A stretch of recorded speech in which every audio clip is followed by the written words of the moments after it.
xin chào, mình tên là Thảo. My name is Thảo and I am a Vietnamese teacher. I specialize in Saigonese accent. Today, I will teach you how to sound more like a Saigonese. Let's get started. First of all, trời ơi, oh my god. Vietnamese people use it to express their surprise. For example, trời ơi, bể cái ly rồi. Oh my god, the glass is broken. Bể is broken. Cái ly is the glass. Rồi is something already happened. Second, biết gì chưa? Biết gì chưa? Hey, do you know what? We say that to grab attention from other people when you want to start a conversation. For example, ê, biết gì chưa? Thứ hai này là sinh nhật tôi. It means, hey, do you know what? This Monday is my birthday. Thứ hai, Monday. Này, this là is. My birthday, sinh nhật tôi. Next one. Rồi giờ sao?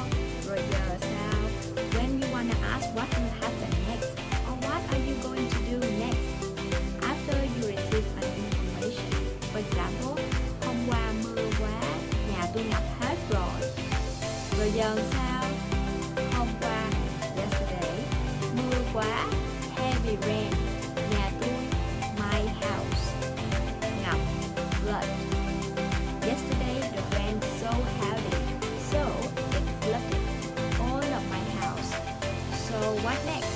What are you going to do next? Next one, hông. In the South, we don't say không. We say hông. It means no or you want to negative something.